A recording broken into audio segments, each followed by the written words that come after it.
Coach, the postseason's beginning, the trip to Boston for the ACC Tournament. Just what's the excitement level for the team now? Yeah, this time of year is always fun because you're done with school. All you are is a professional softball player right now, and it's a really fun time of year. I'm just so proud of our team all season long. Before our last game at Vautech, I told them that to win the series at Vautech was they're a great ball club, and that was huge for us. And I think that this season has gone by fairly slow, and usually they go by pretty fast, but we've enjoyed all the moments together, and I've truly enjoyed the on and off field experience with this team, and it's been a lot of fun. So now it's kind of the survive and advance mentality in a single game elimination tournament.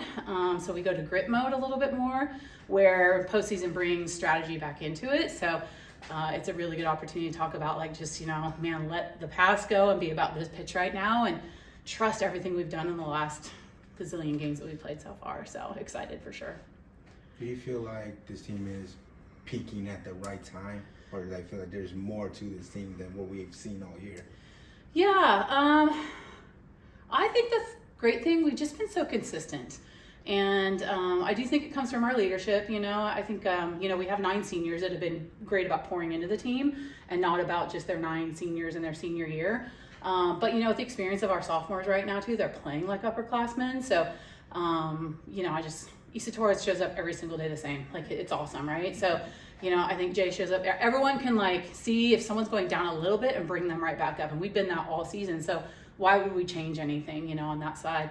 I do think the pitching staff has gotten better as the season's gone on, but I'd also say that the defense is in the right spots for them. So when you have that glue piece on the field, then it elevates the pitchers at that point. I think Jazzy and Ash threw really well this week. I think Julia threw well this weekend. We got some good confidence going in there on that side of it.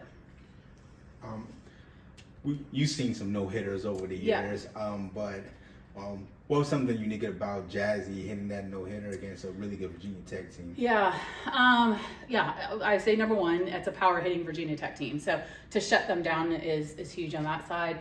I think Ashton day before had them thinking a little bit the hard and soft, and then Jazzy can bring in the hard and soft, but also can go up and down. So, she has different pitches. As a freshman, she's grown her game as a freshman already. She's been challenged with the drop ball. She's been challenged with the up pitches. She's been challenged with when to throw the off-speed pitches. And in high school and club ball, you can get away with one pitch for a long time. In college and a team like that, you can't. So I think that she's really understanding throughout the season how to get better.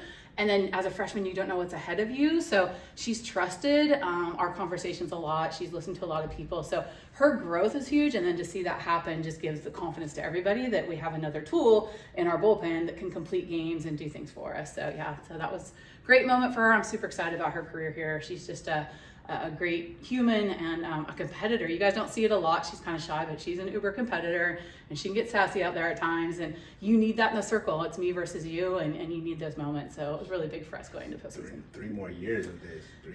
Maybe more. Yeah. Good.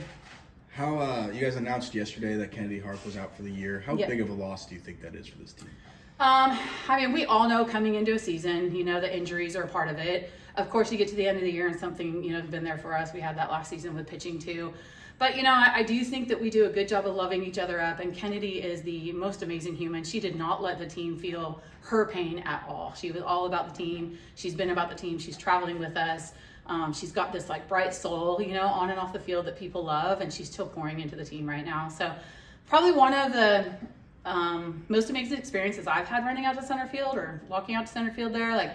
She was a little bit man, I didn't feel good. And then right away, she's I'm fine, we'll be fine. We're going to be about it, And it was she walked into the dugout, and I think the whole team was man, we hate that for Kennedy, but we love the fact that Kennedy is just about the team. Trust in the process is going to be back stronger than she's ever been. So, so I'm proud of how she's handling it. It's next man up for us. We understand that. Your heart goes out to her for sure. And the amount of people that have reached out about Kennedy, incredible, just speaks to her and speaks to our program.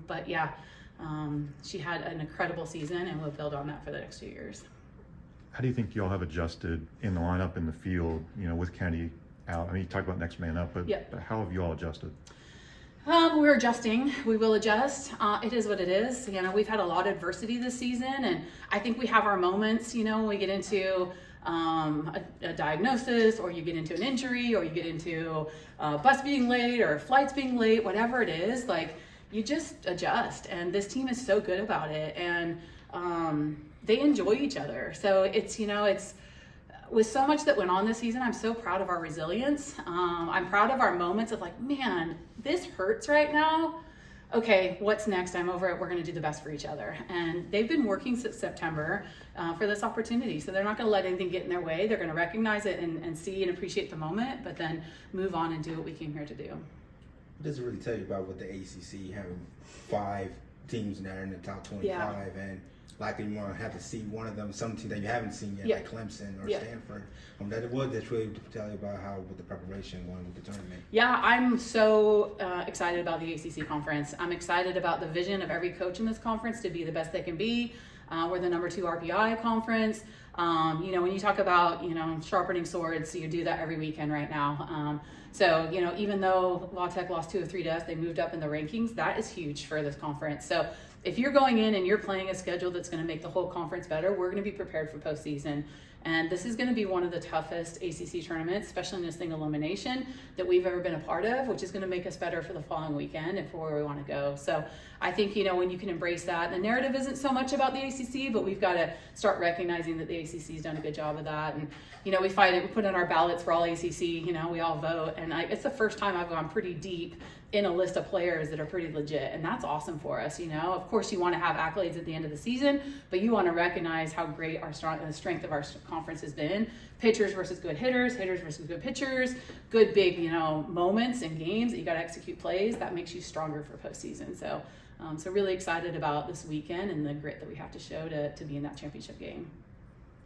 I won't pretend to know like who the best freshmen are in the conference, but how would you say maybe Jazzy lines up against some of those, and then Issa with some of the best defensive? Like, how do you maybe see some of your ladies and how they could, you know, fare in these year-end awards? Yeah, you know, it's always tough when you look at year-end awards, and you know, I think we like get excited about putting it out there, but it becomes political sometimes in how people vote and do things. And you know, even all region and all American, I think we have very deserving players, 100%. I mean, Issa's been up there as one of the best shortstops, but Issa isn't hunting awards right now. She's hunting being the best shortstop because she brings so much joy to herself and to the team, and that's how she wants to play the game. So to me, they're a byproduct of your season, but really if you're all about this team, like you care about the team wins, and I think that's what has been our vision and our ability to come out and be consistent every day.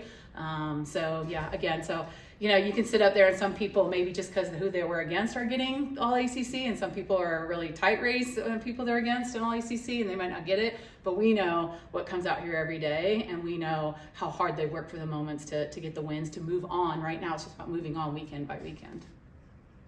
Cool.